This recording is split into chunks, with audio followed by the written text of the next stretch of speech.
It took me a little over an hour to drive from Atlanta to LJ. I couldn't help but admire my wife's tenacity in driving that route every Saturday.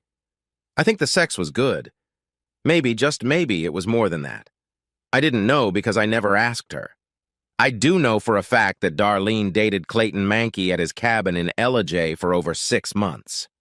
We were very well known in the Atlanta social world because my wife was interested in charity work.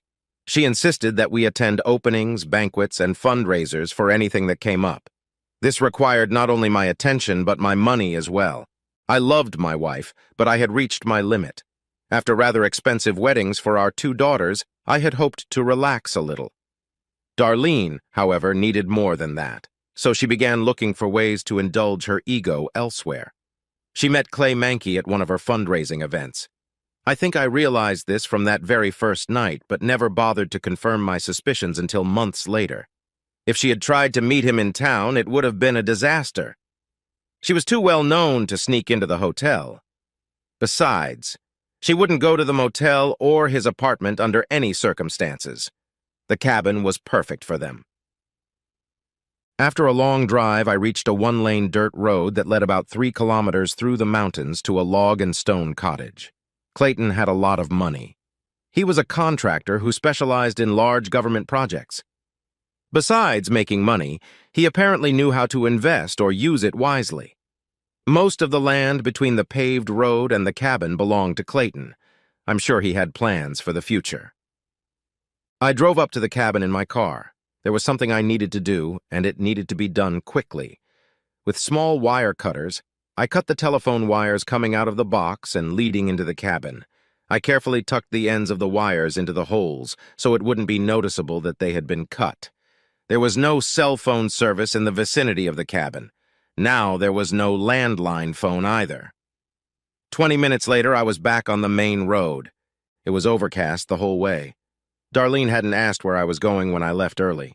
I knew she would be leaving in about an hour, as usual. We never questioned each other about such things. I think it was a sign that our marriage was falling apart. Where the road to the cabin turned off, there was a gas station with a diner.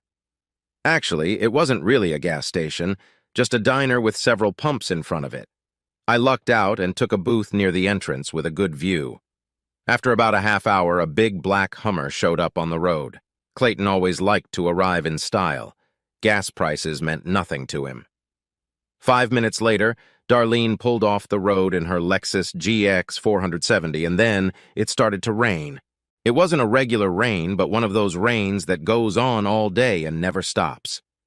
I needed to get on the road as soon as possible before the road became impassable. I'm sure Clayton wasn't worried about muddy roads, but Darlene's Lexus wouldn't fit so well. It didn't matter at that point because they weren't going anywhere. What struck me about this meeting was the timing. Tonight we had a fundraiser to save a Brazilian 3-toed sloth.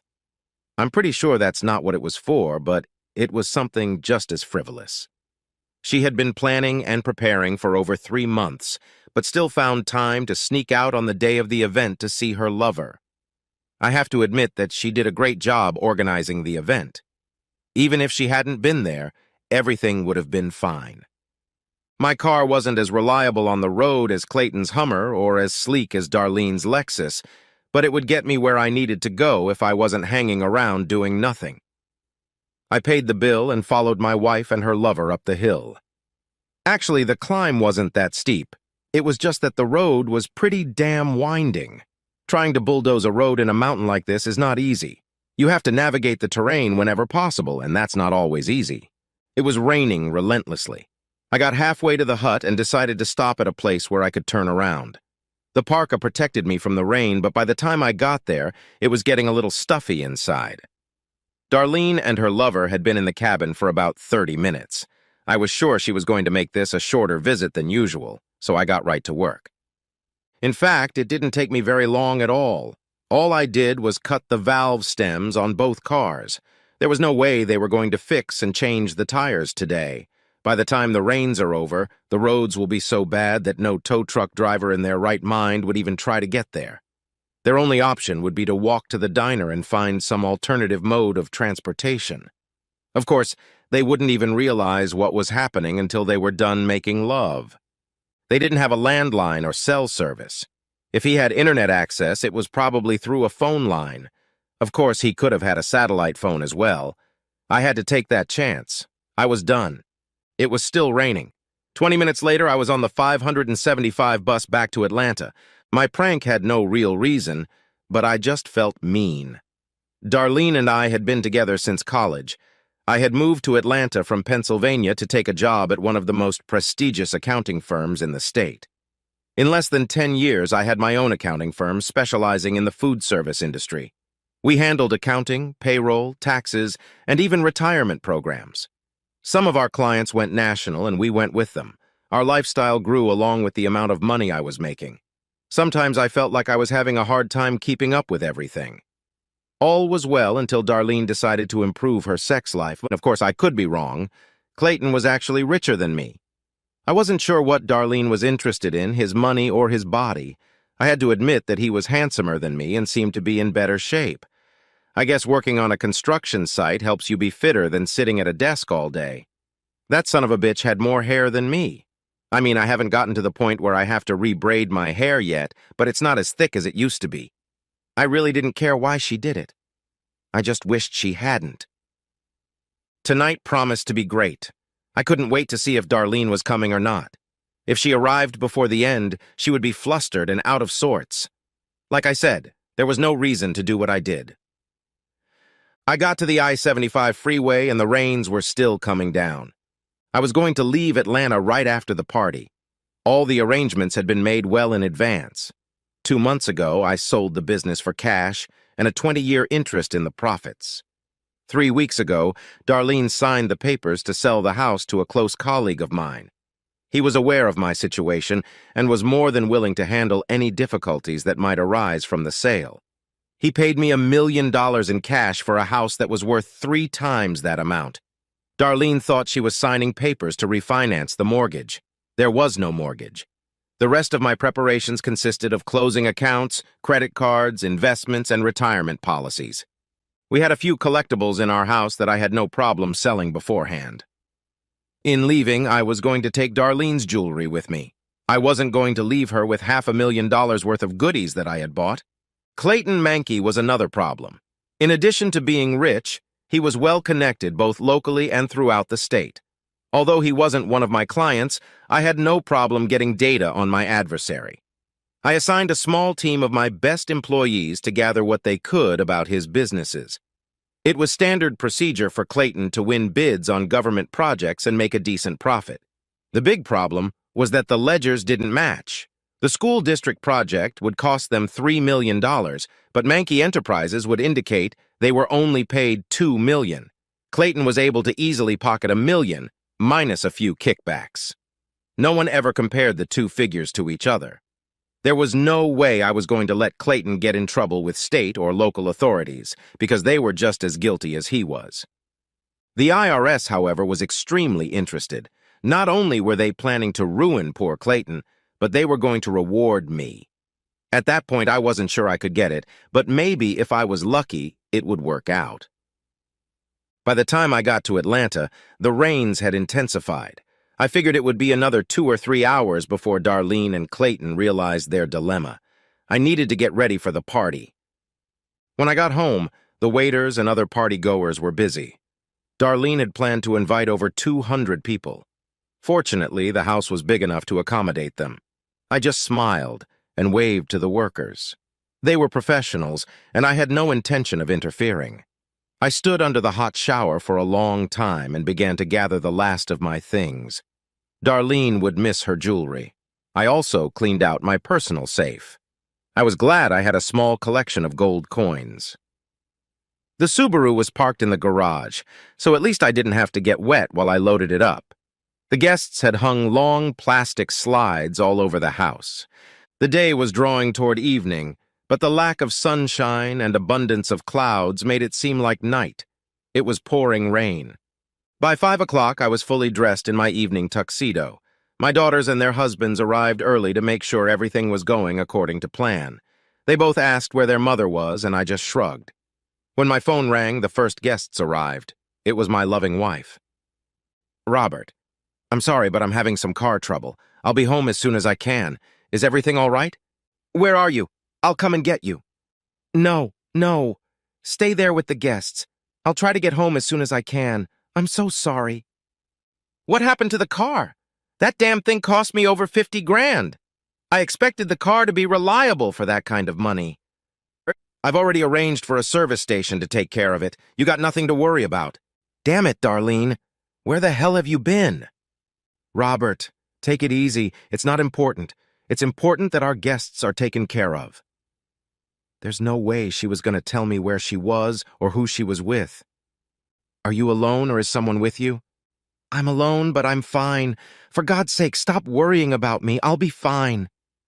Both my daughters were relieved to hear that their mother was okay. I smiled to myself as I pictured her walking from the cabin to the highway in the rain and mud. That rain had been sent by a heavenly angel. Darlene must have felt miserable at that moment. Miserable, soaked, dirty, and tired.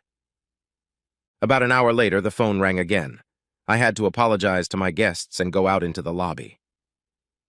Robert, what the hell is going on? I've submitted 3 different credit cards to the renter, and they've all been declined. I can't rent a car with a credit card. Why don't you just call a cab? An exasperated sigh sounded on the other end of the wire. It's too far for a cab. I don't want any trouble, Robert. I just need to know what to do about the credit card problem. I probably won't be able to solve it until Monday. Why don't you just go home with Clayton? There was silence on the other end of the line. I couldn't even hear her breathing. I waited a few seconds, and then I heard her hang up. She never answered my question. The evening went pretty well. The girls had to leave because of their babysitters. When Darlene walked in, there were still about 10 guests there. She looked terrible. Her hair was as disheveled and dirty as her clothes.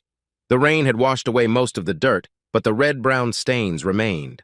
I stood, smiling with a mug of beer in my hand for the first time that evening. From the way she was walking, it looked like the heel on one of her shoes had broken. She kicked them off and grabbed a drink from one of the trays on the buffet table.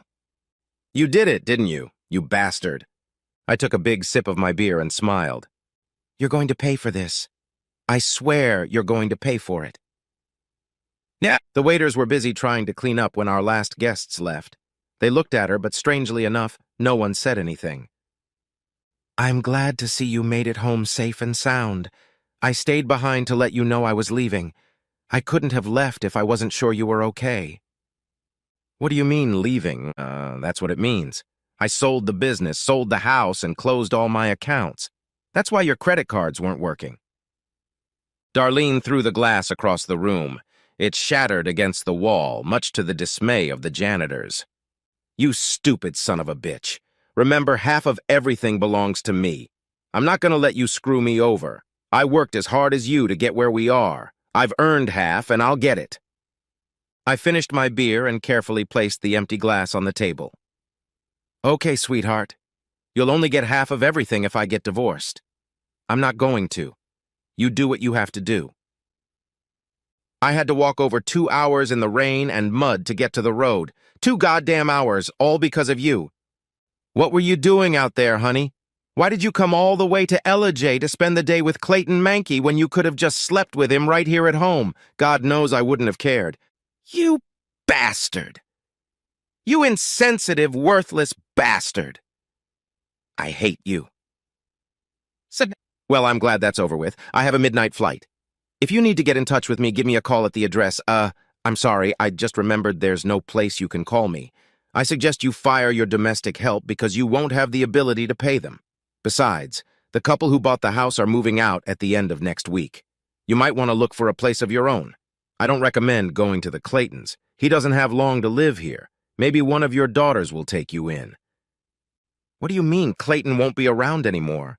Why would he be gone? He's on top of the world. I smiled as I walked out the door for the last time. My accountants and lawyers made sure all my taxes were determined and paid. From the government's perspective, I was leaving the company clean.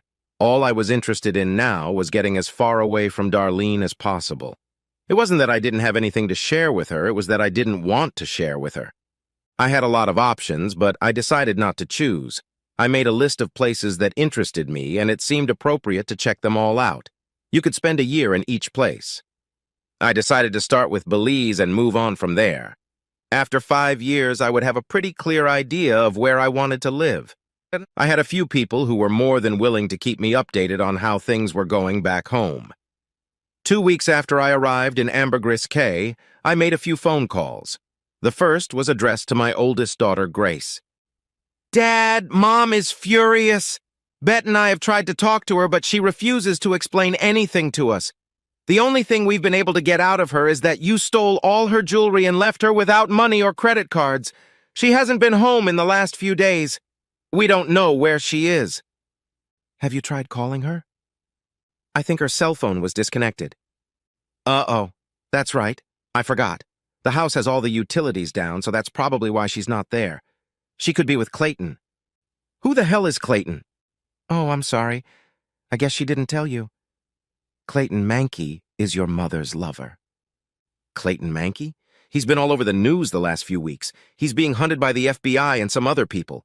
He was arrested once, but he made bail and disappeared. What's Mom doing with him?" "I'm not sure. It's either about sex or money. If he's missing, I'm guessing your mom is with him." I promised Grace I'd keep in touch with her and Bet. I made 4 more calls, and the information was the same. No one knew where Darlene was, and no one knew where Clayton was. It seemed obvious that they were together.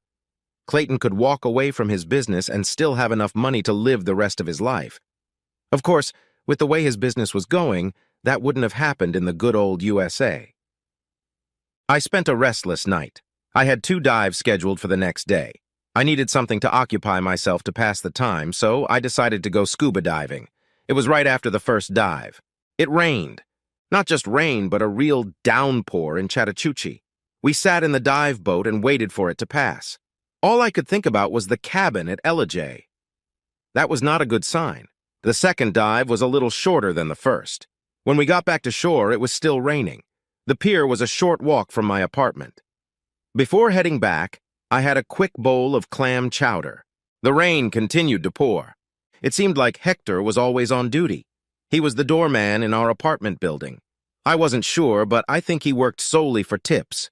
I had no problem handing him some change if he did something that warranted it. We got along just fine. "Mr. Terrell, you don't have any more diving today?" Mr. Terrell, "No, but I will tomorrow." "Mr. Terrell, you had 2 visitors this morning. I told them you wouldn't be back until later this afternoon. I think they'll be back again." Now that was strange. No one knew I was here, and I hadn't made any friends since I arrived.